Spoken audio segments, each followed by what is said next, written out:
네, 정치권 관심 뉴스들 진단해보는 나이트 포커스. 오늘은 정호김, 김영주 전직 의원 두 분 모셨습니다. 어서 오십시오. 안녕하세요. 예, 안녕하십니까.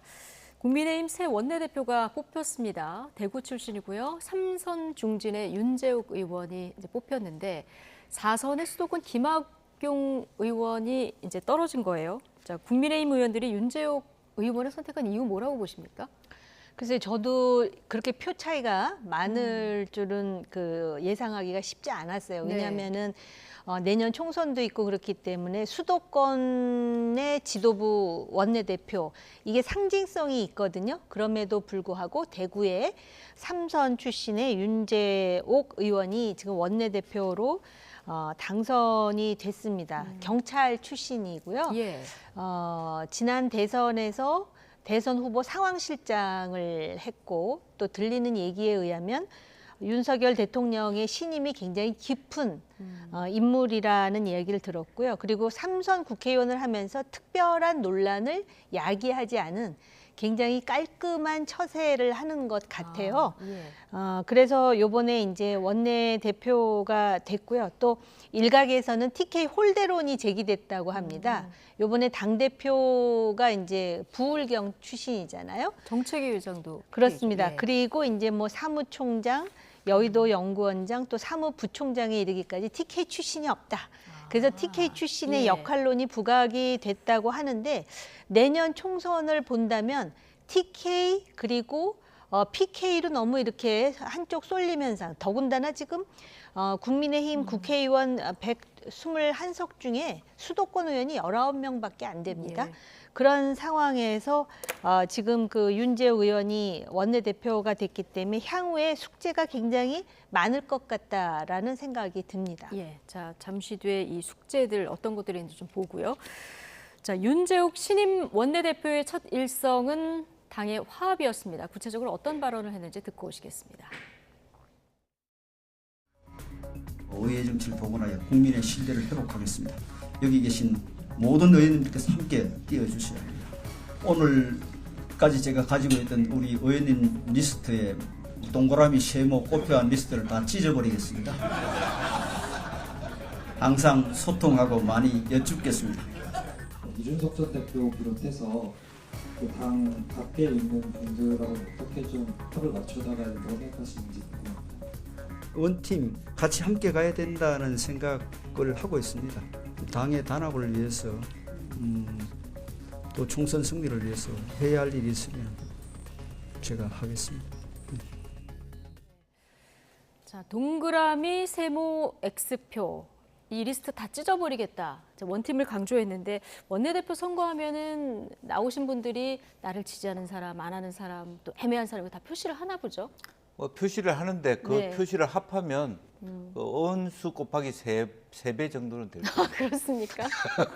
내를 찍어준다는 사람과 모든 후보자들이 자기를 찍는 수를 합하면 그렇기 때문에 그게 뭐 정확하다 할 수는 없고요. 뭐 느낌으로 알 수 있지만 겉으로는 지지한다고 하지만 안 하는 사람들도 많이 있기 때문에 다만 지 말의 뜻은 어쨌든 그동안에 나를 믿었건 아니면 다른 후보를 지지했던 간에 이제는 한 마음으로 다 같이 가겠다. 또 다른 한편으로는 나를이라는 말 대신에 친윤이든 비윤이든 이 의미도 같이 가고 있지 않느냐. 그리고 이번에 어쨌든 당선되신 이유는 제가 봤을 때 원만한 인품 그런 부분이 좀 크다고 보여지거든요. 그러니까 총선을 앞두고 의원들이 굉장히 날카로운 원내대표보다는 조금 더 이렇게 포용적인 이제 그런 분들이 더 선호되기 때문에 막 그런 것들이 아마 크게 통하지 않을까 그렇게 생각이 듭니다.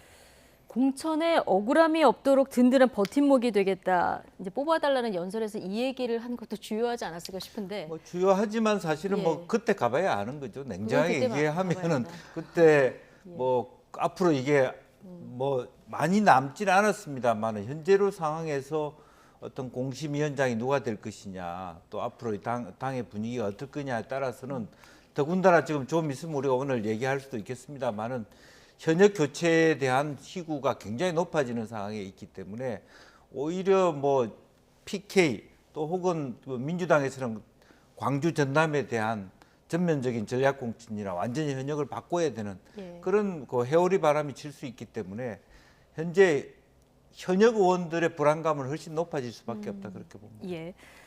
자, 앞서 들어본 발언 중에서 눈에 띄는 부분이 이준석 대표를 포함해서 이제 밖에 있는 분들하고는 어떻게 합을 맞춰 나갈 것이냐 그랬더니 함께 가야 한다고 생각한다 이렇게 답했거든요. 자, 이준석 대표 그리고 포함해서 그 이준석 계로 불리는 분들한테도 버팀목이 돼줄까요?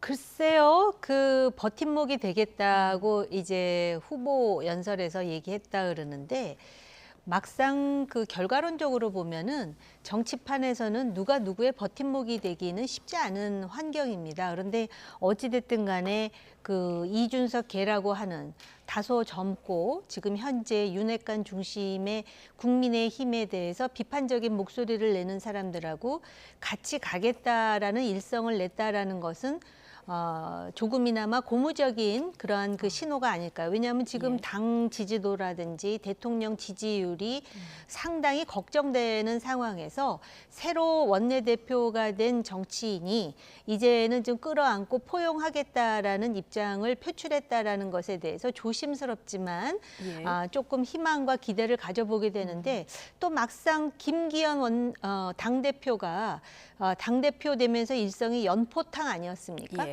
근데 과연 지금 그 연대와 포용과 탕평이 이루어졌는가를 보면은 또 이제 그 당 소속의 정치인들이 생각하는 바가 굉장히 많을 것 같고요. 그다음에 또 하나 함께 가야 된다 그랬잖아요. 원팀을 굉장히 강조하더라고요. 국민의힘에서.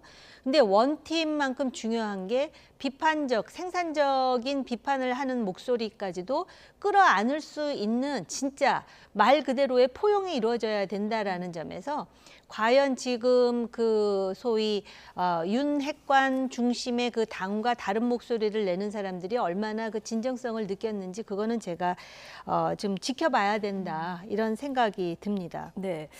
자, 윤재욱 의원이 원내대표가 되면서 당 지도부 구성이 지역별로 어떻게 안배가 됐나 저희가 정리를 한번 해봤더니 네.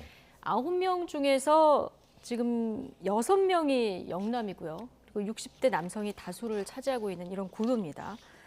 뭐 경험이 많다 이런 강점도 있겠습니다만은 일각에서는 좀 다양성이 너무 부족하다 이런 지적도 다양성이 나옵니다. 부족하고 경험이 많다라기보다는 사실은 뭐 국민의힘에서 TK, PK에서 당선된 사람들이 높게 쳐주지 않습니다. 사실은 예. 수도권에서는 한 번 당선되고 한 번 떨어지지만 사실은 그런 의미에서 이번에 김기현 대표도 얼마나 고생을 많이 했습니까? 인지도와 존재감이 없어서 억지로 말하면 대통령의 힘으로 대표가 된 것이죠. 그런 의미에서 이러한 오히려 이준석 대표 때는 세대 포인으로 훨씬 확장하고 또 호남 지역으로 가고 20대까지 확장됐는데 이제는 오히려 60대 영남으로 포위당하는 구도가 되고 있어요. 자칫 잘못하면. 그래서 5% 이내로 승부가 결정되는 수도권 싸움에서 과연 이게 승률이 높아질 수 있을 것인가에 대한 불안감은 훨씬 더 높아질 수밖에 없다. 그렇게 봐야 예. 되겠죠. 그 홍준표 대구시장이 이렇게 당 3역이 모두 영남으로 구성된 건 사상 초유의 구도다. 이거 좀 안배를 해야 된다 이런 지적도 했던데요. 지금 아까 제가 수도권 국회의원이 19명이라 그랬잖아요. 근데 TK 국회의원이 25명인 것으로 알고 있어요. 그러다 보니까는 억울함이 없도록 하겠다라는 새로운 원내대표의 그 말 한마디가 상당히 공감을 얻었는지는 잘 모르겠지만 지금 우려하시는 대로 막상 총선이 되면 유권자들은 결국은 수도권이 그 우리나라 인구의 2천만 명 이상이 지금 수도권에 있는 것 아니겠습니까? 그렇기 때문에 상당히 지금 당내에서도 우려의 목소리가 나오는 것으로 알고 있거든요. 그런데다가 왜 이런 구도가 자꾸 만들어지느냐를 보니까는 일단 지금 모든 것을 당원 중심으로 하지 않습니까? 지난번에 그 당 경선도 그랬고요. 그런데다가 지금 현재 원내에 진입하고 있는 사람들은요. 내년 총선에서 공천만 받으면 당선될 수 있는 지역이에요. 그러다 보니까는 이 총선을 통해서 대통령의 그 국정 운영에 차질이 없도록 어떻게 하면은 더 많은 그 원내에 진출자들을 늘릴 수 있는가를 고민하지 않아요. 왜냐하면 사람들은 누구나 특히 정치인들은 자기의 당선이 우선 아닙니까? 네. 그러다 보니까는 지금 상당히 이렇게 매우 그 편향적인 구도를 갖고 있어도 그것 자체가 자신의 어떤 그 정치적 이해와 마저 떨어지면은 별로 개념치 않는 게 아닌가라는 생각을 할 정도로 지금 이게 몰려 있어요. 근데 수도권의 당선자를 늘리기 위해서는 실질적으로 수도권 출신들이 더 많이 지도부에 다양한 형태로 들어와야 될 뿐만 아니라 지금 그 국민의 힘에 대해서 무엇이 문제인지를 상당히 통렬하게 지적하는 목소리들이 들어와서 예. 같이 어우러져야 돼요. 근데 그게 안 되는 이유는 지금 현재 의원으로 있는 사람들이 자기는 공천만 받으면 당선되는 TK, PK, 또 수도권에서도 강남, 서초, 그다음에 송파의 갑을 아니겠습니까? 물론 송파 갑의 지금 의원은 상당히 그 비판적인 목소리를 내는 사람이긴 하지만 그런 어떤 구조적인 한계가 있는데요. 정말 대통령의 성공적인 국정 운영을 위해서 당이 어떻게 지지해야 되는가를 특히 당대표하고 원내대표가 굉장히 고민해야 될 시점이라고 생각해요. 지금 구도에서는 영남 민심만 읽으면 된다 이렇게 생각하는 의원들이 많아서는 위험하다 이렇게 보시는 것 같은데요. 네. 자, 김기현 대표 최근에 이제 당내 잡음이 굉장히 많다 보니까 어제도 기강을 잡겠다 얘기했고요. 오늘도 또 기강을 잡겠다 얘기했습니다. 네.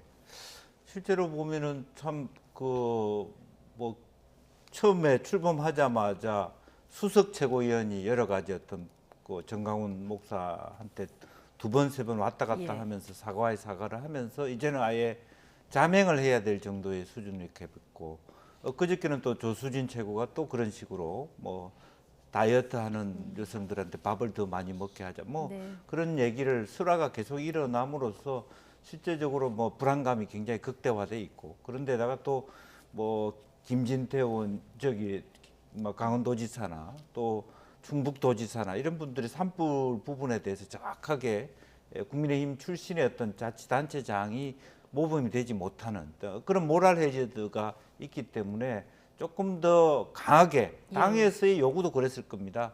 왜 기강을 잡지 않느냐라는 요구들이 굉장히 발표가 왔고 그걸 외면하기 어려운 지점까지 와 있다 그렇게 봐야 될 것 같습니다.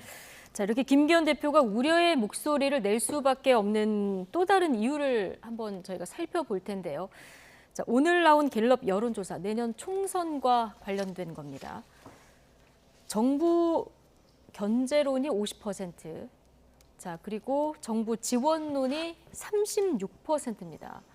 자, 1년 만에 지금 견제론이 과반을 넘은 이런 상황이 됐는데 이게 집권 아직 1년이 안 된 시점인데 여론이 정권 견제를 원한다. 이런 현상은 굉장히 이례적이라고 하더라고요. 매우 이례적이죠. 지난 지방선거만 하더라도 새로 출범한 정부가 어떤 식으로든 국정을 잘 운영할 수 있도록 버팀목을 만들어줘야 된다라는 여론이 상당히 높아서 지방선거에서 국민의힘이 정말 압도적으로 경기지사를 뺀다면 그렇게 승리를 했는데 그리고 나서 얼마 되지도 않았는데 지금 대통령이 취임한 지 1년이 안 됐습니다. 그럼에도 불구하고 정부 견제론이 이렇게 높다라고 하는 거는 실제로 정부를 견제한다기보다도 지금 정부의 국정 운영이라든지 여당의 어떤 일련의 행보에 대해서 맞듣지 않다라는 여론이 그대로 오롯이 지금 반영됐다라고 저는 생각이 됩니다.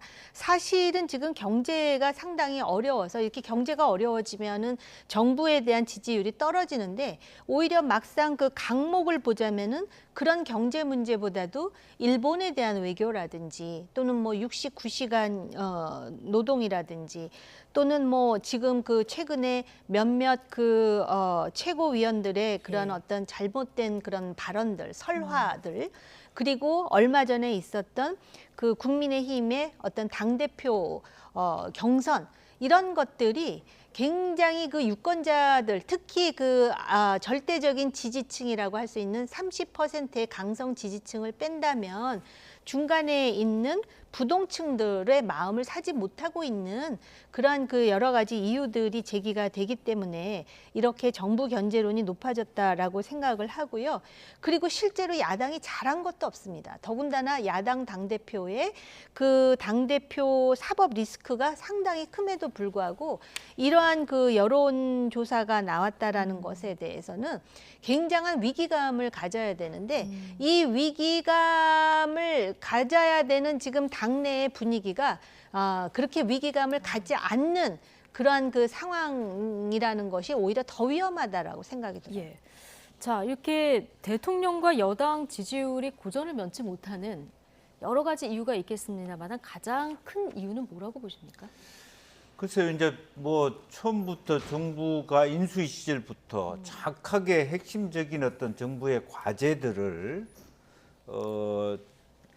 그러니까 국민들에게 제대로 전달하지 못했다는 부분, 이 정부가 뭘 하겠다는 정부인지가 국민한테 드러나 있지 않고요. 최근의 이슈로만 좀 좁혀서 보면 최근에 네. 이제 김기현 대표 체제가 들어선 지도 얼마 안 됐는데도 지금 네. 여당 지지율이 고전이거든요. 네.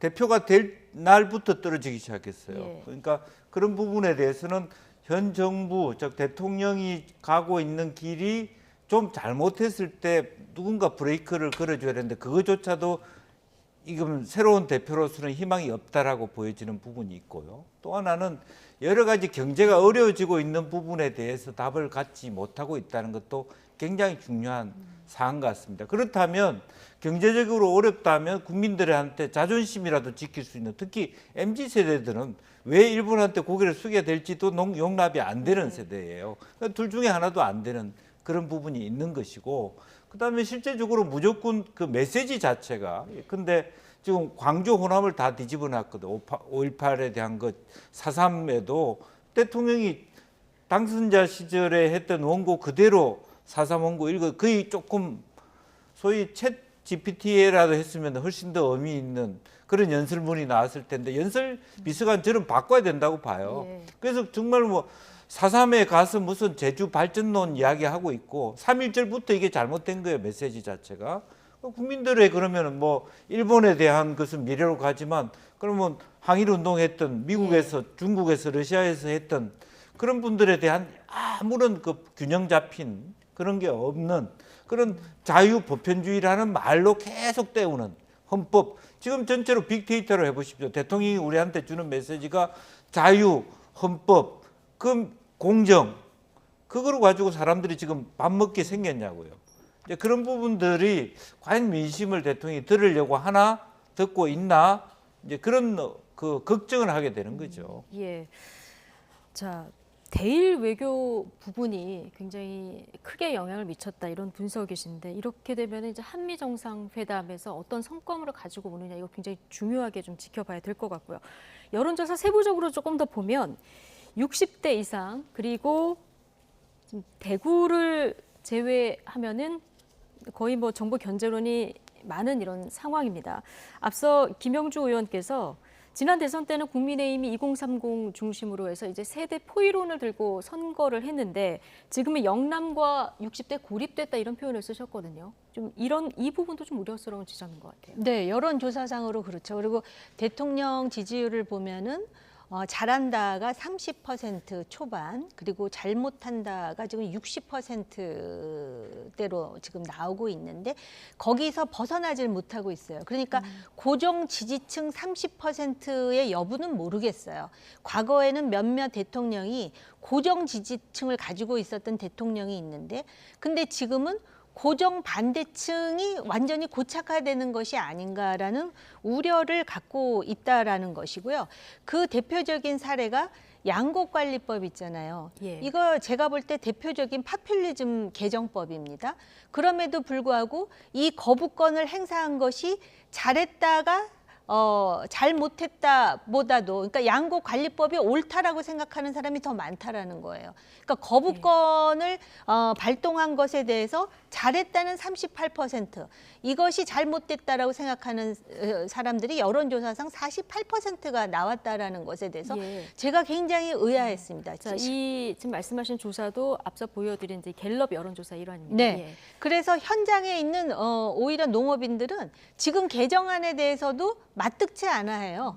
그럼에도 불구하고 실제로 왜 이런 여론조사 결과가 나오느냐? 그거는 아마 그 이후에 그 조수진 최고위원 같은 소위 그 민생 119 위원장의 발언 같은 것이 예를 든다면은 뭐 밥 한 공기 다 비우기라 그랬습니까? 이런 것들 때문에 실제로 왜 거부권을 행사할 수밖에 없었는지, 그리고 대안 마련이 왜 중요한지에 대해서 실제로 대중들에게 제대로 설득력 있게 어필이 되지 않았다라는 그런 결과겠죠.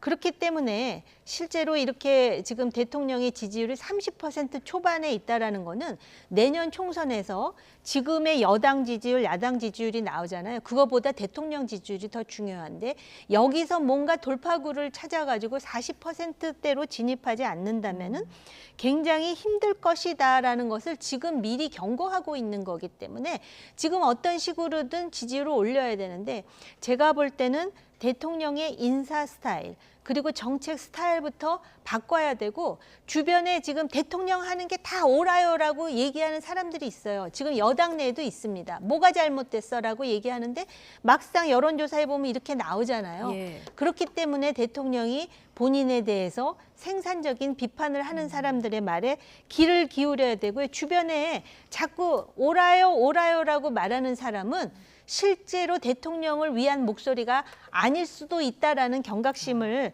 가질 때가 바로 지금이 아닌가 그런 예. 생각이 들어요. 자, 민심을 좀 겸허하게 받아들이고 참모들의 쓴소리 좀 들어야 된다. 예. 참모들이 지금 쓴소리를 안 하는 게 더 큰 문제겠죠. 그게 더 큰 문제다. 자, 그런데 현 상황에 대한 당내 인식은 어떤지도 궁금한데요. 뭐 여러 갈래 목소리가 나오고는 있습니다만 홍준표 대구시장은 정부 여당의 저조한 지지율 상황과 관련해서 쓴소리를 좀 쏟아냈습니다. 발언 듣고 오시죠. 대통령실뿐만 아니라 당의 정치력 부재입니다. 거기에 민심을 제대로 읽는 사람이 보이지 않습니다. 예컨대 이번에 이제 한일회담 하고 난 뒤에 돌아와서 대통령실이나 당의 대처를 한번 보십시오. 북핵은 지금 갈 때까지 가버렸어요. 온갖 협박을 다 하고 있고 미중 패권 전쟁에 반도체 전쟁이 붙은 지가 오래됐잖아요. 우리가 이러고 싶겠느냐. 북핵이 지금 목전까지 칼이 들어와 있는데 그래서 불가피했다. 그렇게 낮은 자세로 업소를 했으면 이런 식으로 당했겠어요? 대통령실에서도 국민 감정에 접근하는 방법도 모르고 뭐 한일 문제를 해결하는데 큰 성과를 거뒀다. 이런 성과는 무슨 성과? 홍준표 대구시장이 SNS 글을 남기다가 오늘 오랜만에 이제 라디오 인터뷰를 해서 여러 가지 이제 기사들이 좀 나왔는데, 자, 지금 이번 한일 회담 하고 난 뒤에 돌아와서 조금 낮은 자세로 읍소를 했어야 됐다. 뭐 동의하십니까? 당연한 부분이라고 봅니다. 그러니까 실질적으로 보면 현 정부가 일본과의 어떤 그 징용 배상 문제, 보상 문제 뭐 이런 과정을 푸는 것은 어떻게 보면 노무현 정부 이후에 사실은 크게 다른 옵션이 많지 않아요. 따라서 홍준표 시장이 말씀하시는 것처럼 조금 더 업소하면서 우리가 여러 가지 고민해 봤으나 이 방법밖에 없다. 예. 이제 그런 부분도 미리 그렇게 내가 결단했다는 선언적인 어떤 자세라기보다는 오히려 대통령이 3월 16일 날 일본 기시다하고 같이 가서 합의를 이끌어내면서 우리가 여기까지 합의하려 해서는 한계가 있습니다. 이렇게 어떤 방법론적으로 조금 더 국민들이 동의할 수 있는 그런 방식이 있었지 않느냐. 거칠다. 지금 현재 아랍에미리트 방문할 때 부대변인 잘랐죠. 일본 갈 때 또 한 사람 어전 비서관 잘랐죠. 그다음에 외교 비서관 잘랐죠. 외교 라인의 흔들림. 그럼 뭐 하자는 겁니까? 실제로 보면. 실제로 그래 놓고 막 그런 어떤 오히려 민주당도 문제가 있다 하더라도 후쿠시마 원전 배수 방류에 대해서도 부분적으로 조사할 거 있으면 같이 조사하자가 아니라 니네들이 오히려 친일파다 이런 식의 공격하는 것에 대해서 국민들이 그렇게 마뜩지 않게 보는 겁니다. 따라서 지금 현재 방식은 매우 고답적이다. 그래서 홍준표 시장이 말씀하시다시피 민심을 조금 더 품어안는, 그리고 전국적으로 보면 일본과 미국이 친하게 지는 건 맞아요. 북한에 대응하는 건 맞습니다. 그러나 전 세계가 소위 개방된 시절하고 지금 달라요. 미국과 일본이 한국에 줄 게 없습니다. 어떤 면에서는 중국보다. 그래서 중국하고 러시아는 막아놓고 미국과 일본에게만 기재는 게 과연 국민 입장에서 봤을 때 경제적 이득이 얼마나 올 것인가. 오히려 국민들이 더 걱정하는 시점에 와 있는데 대통령이 이미 미국이나 일본 쪽으로 엎어져 있잖아요. 국민들이 오히려 더 대통령을 걱정하고 왜 저 방향으로 가느냐 하는 부분. 그리고 지금 현재 상황이 그렇다라고 하는 것을 당의 어느 누가 대통령께 문제 제기를 하는 사람이 있습니까? 예, 역시 쓴소리를 하는 사람이 없다는 데는 같이 동의를 해주셨는데 민심을 제대로 읽는 사람이 보이지 않는다. 이것도 이제 홍준표 대구시장이 지적한 부분인데 재보선이 이틀 전에 있었잖아요. 이 결과에 대해서 너무 과대하게 해석할 필요가 없다. 당내에서 뭐 이런 분석도 나와요. 그러니까 이렇게 분석하는 사람이 문제인 거예요. 이 분석했다는 이 국회의원이 결국은 포항 국회의원 아니에요? 그러니까 포항하고 대구에 있으면 지금 여론조사 보면은 유일하게 대구의 지지율이 높고 60대의 지지율이 높다 그랬잖아요. 근데 이렇게 말하는 사람들은 제가 아까도 말씀드렸지만 공천 받으면 당선되는 지역에 있는 사람이에요. 근데 정말로 대통령을 위한다면 수도권에서 다수의 지지가 확보가 돼야 되는 거예요. 네. 그러면 수도권의 지지를 견인하기 위해서 어떻게 해야 되는지에 대해서 대통령에게 직언할 수 있는 사람이 지금 하나도 없다라는 거예요. 김기현 대표 체제가 왜 흔들리는 줄 아세요? 김기현 대표는 그런 말 할 줄 아는 사람이 아니라고 다 인식해버리기 때문에 그래요. 예컨대 홍준표 시장, 물론 홍준표 시장이 본인의 정치적 이해에 따라서 때로는 대통령을 엄호하기도 하고 대통령을 비판하기도 하고 뭐 그런다고는 그러지만 어찌됐든 간에 최근에 전광훈 목사와 관련해가지고 또 김재원 최고와 관련해갖고 쓴소리를 하자 김기현 대표가 당신은 시정이나 열심히 해 이렇게 얘기했어요. 뭐 그 말도 틀린 말은 아닐 수 있는데 그러면 전광훈 목사라든지 김재원 최고에 대해서도 쓴소리를 하고 그 부분에 대해서 당을 장악해가지고 뭔가 제대로 된 길로 나간다라는 걸 김기현 대표가 보여줘야 되는데 예, 그러면 지금 말씀하신 전광훈 목사 지우자 이런 목소리가 당내에서 지금 동시다발적으로 좀 나오는데요. 네. 김기현 대표가 여기에 대해서 메시지를 내야 한다고 보십니까? 저는 그렇게 봅니다. 그런데 말 못하고 있잖아요, 벌써부터. 그러니까는 그리고 전광훈 목사가 어떤 분인지는 잘 모르겠지만 이미 자유한국당의 대표를 했던 황교안 전 대표가 여러 가지 얘기를 해요. 본인이 과거에 자유한국당 대표였던 시절에 전광훈 목사를 만나는데 심지어는 몇십 석을 내놔라. 또 어떤 지역의 공천에 대해서 내가 주도권을 갖겠다 뭐 이런 말을 했다라는 취지로 지금 인터뷰를 했습니다.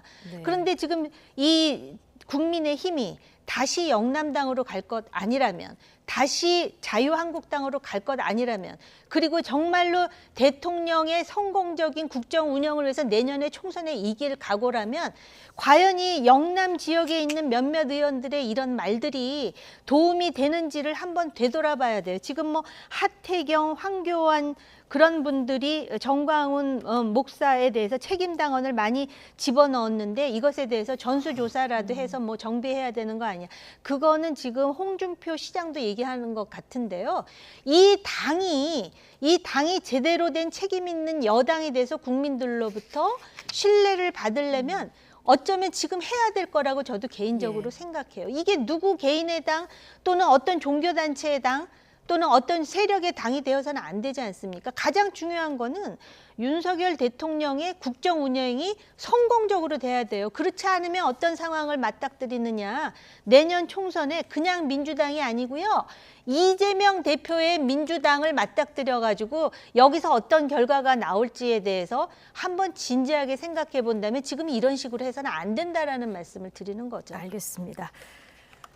길게 말씀해 주셔서 바로 민주당으로 얘기로 좀 넘어가도록 하겠습니다. 이재명 대표가 당직 개편 이후 처음으로 텃밭인 호남을 찾아서 지금 1박 2일 민세 행보를 시작했고요. 뭐 전남대에서 오늘 천원 학식도 체험을 했고 농민과의 간담회도 가졌는데요. 여기서는 양곡법 개정안 거부권 이후 정부가 내놓은 쌀 수급 안정 대책에 대해서 강하게 또 비판도 했습니다. 이 얘기 직접 듣고 오시겠습니다. 협상도 협의도 하지 않고 빠져 있다가 야당이 입법한 것이니까 무조건 반대하고 거부한 다음에 이제 와서 대책을 내겠다고 합니다. 저는 이게 탁상 행정의 결과인지 또는 오기 행정의 결과인지 잘 모르겠습니다. 대통령이 거부권을 행사한 그 양국관리법 이 부분에 대해서 굉장히 비판도 했는데 자 어쨌든 이재명 대표 지금 당직 개편 이후 처음으로 호남을 찾은 거고요. 네. 3개월 만이더라고요. 그렇습니다. 이제 아무래도 본인이 이제 안동 출신이다 보니까 호남에 지향점이 있고 또 최근에 들어서 제가 봤을 때는 김대중 재단, 노무현 재단 뭐 이런 부분이 있습니다만은 김대중 재단 쪽의 구심력들이 더 세 보여요. 왜냐하면 이제 이 친노 그룹은 물론 뭐 지금 현재 정세균 전 총리께서 노무현 재단 이사장을 맡고 있기는 하지만 실제로 이해찬, 유시민 이 두 분의 힘이 다소 빠져 있는 상태라서 예. 최근에 있었던 헌정의 선거에서 정대철 전 의원께서 회장으로 되는데 거의 과반 이상을 거의 다 친노 친문 그룹이 다 힘을 모아서 했거든요. 그러니까 원로 그룹들의 힘들이 강해지는데 원로 그룹들의 상당수는 호남의 그 여론 주도자들입니다. 예. 그런데 그분들이 지금 이재명 대표에 대한 사법 리스크에 대하여 호락호락하지 않아요. 그렇기 때문에 조금 더 그런 어떤 공백 또 좀 있으면 어쨌든 이낙연 전 총리도 예. 돌아오는 부분에 대해서 이제 그런 부분에 대해서 본인들은 사실은 어쨌든 뭐 서문시장에 대통령이 가시는 거와 마찬가지로 이재명 대표도 호남에 찾아갈 수밖에 없는 것이고 이번에는 전주 보궐선거에서 민주당이 나오지는 않았습니다만은 선거라는 밭 속에서 서서히 새롭게 호남도 이재명 체제의 이 사법 리스크를 그대로 내년에 총선을 가져야 되냐에 대한 궁금증과 목소리를 내기 시작할 거라고 보여집니다. 호남 여론이 굉장히 출렁거리더라고요. 네네. 예. 그래서 그런 부분에 대해서 본인이 이 입장을 내고 조금 더 말하자면 호소의 손길 또 구호의 손길을 내밀지 않을 수 없는 예. 그런 부분에서 최근에 또 인적 개편을 하면서 이제 호남의 586 한 분을 뭐 최고위원으로 영입한다든지 이런 부분들이 있습니다. 그럼에도 불구하고 사실은 국민의힘의 TK 지역이나 말하자면 민주당의 호남 예. 지역에서도 현역 교체론이 매우 높거든요. 그래서 자기도 여러 가지 풍향계를 다시 설정해야 되는 현장 민심을 봐야 되는 그런 상황에 처해 있지 않나 그렇게 보여집니다. 예. 자 이런 상황에서 지금 미국에 체류하고 있는 이낙연 전 대표가 완전 귀국은 아니고요. 뭐 장인상 때문에 잠시 귀국을 하게 되는데 뭐 공항에 마중 나가기 위해서 뭐 이낙연계 의원들이 총 출동하는 모양이에요. 어떤 그 당 내에서 새 규합에 이낙연계 새 규합에 분기점이 되는 거 아니냐 이런 분석들도 나오는데 너무 이른 분석입니까? 네, 조금 이르지 않을까 예. 그런 생각도 들지만 어쨌든 지금 최근에 그 호남에서 민주당에 대한 지지율이 올라가고 있는 것에 일정 정도 이제 고무되는 측면도 있다고 합니다. 그래서 지금 그 민주당 내에서는 여전히 이재명 대표에 대한 사법 리스크에 대해서 문제의식을 가지고 있는데 참 아이러니컬하게도 그럼에도 불구하고 국민의힘의 당 지지율이 떨어지고 대통령의 지지율이 떨어지면은 오히려 이재명 대표는 사법 리스크에도 불구하고 그 자리에 그냥 계속해서 앉아 있을 가능성을 점점 높이게 되는 부분이거든요. 그 최근에 그 양당의 원로들이 언론을 통해서 인터뷰하는 모습을 봤는데요. 예. 국민의힘 쪽 원로는 무슨 말씀을 하냐면은 실제로 이 윤핵관 중심의 어떤 당 운영이 개선되어야 된다. 그렇지 않으면 그리고 이준석계 뭐 천하용인을 포함해서 포용해야 된다 이런 얘기를 하고요. 민주당계의 원로는 어떤 얘기를 하냐면 당장 이재명 대표가 내려와야 한다. 그렇지 않으면 총선에서 어떤 결과가 나올지 굉장히 예측하기 힘들다는 얘기를 하거든요. 그 원로들의 얘기가 저는 맞다고 봐요, 양쪽이. 그런데 양당 원로들의 얘기가 하나도 지켜지지 않기 때문에 한쪽에서는 이재명 대표가 버티고 있고 또 한쪽에서는 TK, PK 중심의 당 운영이 예. 이루어지고 있는 게 아닌가 이렇게 생각이 드는데 지금 뭐 이낙연 전 대표가 잠시 들르는 거에 대해서 아마 친명계가 아닌 그런 그 민주당의 정치인들은 조금 기대감을 갖고 있을지 모르고 이것이 아마 첫 행보일 수는 있지만 지금 앵커께서 말씀하신 대로 그렇다 그래서 지금 이낙연계의 그 어떤 세력 규합이 완벽한 형태로 이루어지는 하나의 모멘텀이 되기에는 아직은 좀 그 시기상조인 것 같다라는 생각이 들어요. 근데 이낙연 전 대표의 복심으로 알려진 남평호 연대화 공생 운영위원장이란 분이 있는데 네. 미국에 가서 이낙연 대표를 만나고 와서 조정식 사무총장과 오찬을 했다. 그러면서 이낙연 전 대표가 당에 대해서 우려를 많이 하고 있다. 네. 이런 얘기를 전했다고 하고요. 최근에 보면은 이낙연 전 대표도 SNS 글을 정부 비판하는 글을 좀 많이 남기더라고요. 이러다 보니까 슬슬 이제 복귀의 신호탄을 이제 알리는 거 아니냐 네. 이런 해석도 나오는데요. 뭐 복귀 신호탄을 알리지만 이낙연 대표 역시 호남으로부터 재인정, 재검증을 받아야 되는 과정이 있습니다. 예. 냉정하게 얘기하면 호남이 이낙연 대표를 지지했으면 사실은 후보는 이낙연 총리가 됐어요. 냉정하게 얘기하면. 냉정하게 얘기하면. 호남으로부터 지지 못 받았던 얘기예요. 예. 제가 실제로 느낄 때에서도. 그렇기 때문에 그 방금 우리 정호기 의원께서도 그것이 뭐 변화의 모멘텀, 호남이 갑자기 이재명을 거부하는 모멘텀이 되기는 어렵다. 아직도 반반이다라고 보는 거고. 그렇지만 어쨌든 팔은 안으로 굽는 것이고 예. 그런 부분에 있어서 노력하기의 여하에 따라서는 새롭게 이낙연 총리가 일을 할 수 있는 뭔가 움직일 수 있는 동력을 만들어야 되는데 그것도 아직까지 저는 미지수라고 봅니다. 그러니까 예. 측근들도 실제적으로 민주당 전체가 이낙연계의 사람들에 대한 지지력 그렇게 높지 않습니다.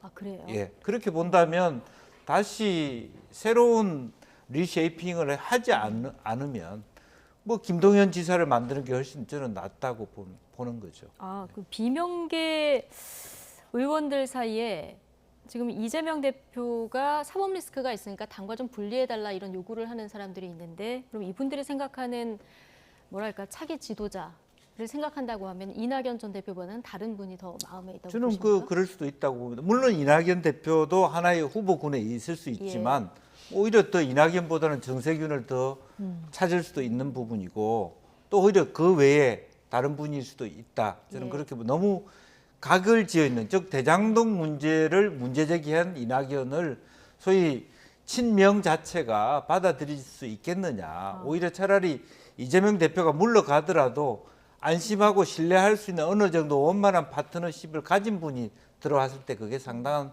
플랫폼 역할을 하지 대결적 구도가 서로 감정이 안 좋은 구도로 그렇게 했을 때는 상당히 거칠게 반항할 것이다 그렇게 봅니다. 예. 그래서 김부겸 전 총리 얘기도 나온다. 뭐 그런 얘기들이 지금 돌고 있습니다. 다양한 인물들이 거론이 되고 있군요. 어쨌든 민주당도 이제 곧 원내대표 선거해야 되잖아요. 여기서 이제 이 당내 권력 구도가 어떻게 작용할지 이 부분도 좀 관심 있게 지켜보겠습니다. 마지막 주제를 좀 다뤄볼 텐데요.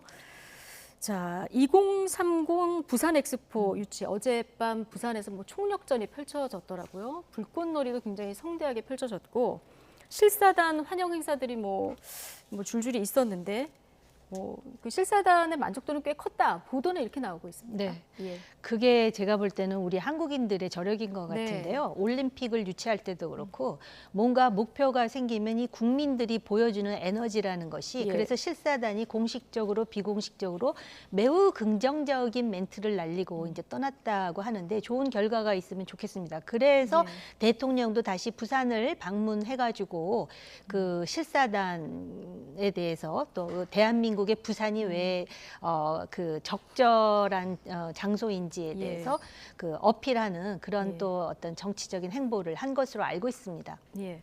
뭐 불꽃놀이 화면이라든가 어제 뭐 BI 회원국들 뭐 이게 국기를 들고 환영하는 모습들 영상 있으면 좀 보여주시면 좋을 것 같은데 자 어쨌든 지금 그 상황에서 지금 보시는 사진이 굉장히 이슈가 됐습니다.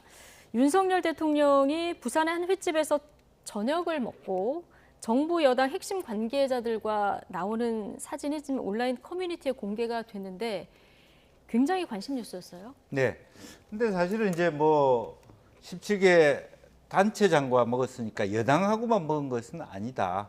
야당의 네. 뭐 김동연 지사도 있고 광기정 무슨 전남 광주시장도 있고 아마 예. 그랬을 겁니다. 이제 그렇기 때문에 너무 이렇게 야권에서 마치 한동훈 뭐 몇몇 김진태 이렇게 뭐 혹은 뭐 친윤 그룹 장제원 이런 사람들끼리의 어떤 회동이었다라고 지나치게 강조하는 것은 조금 물론 그런 흐름도 없지 않아 있었겠지만 예.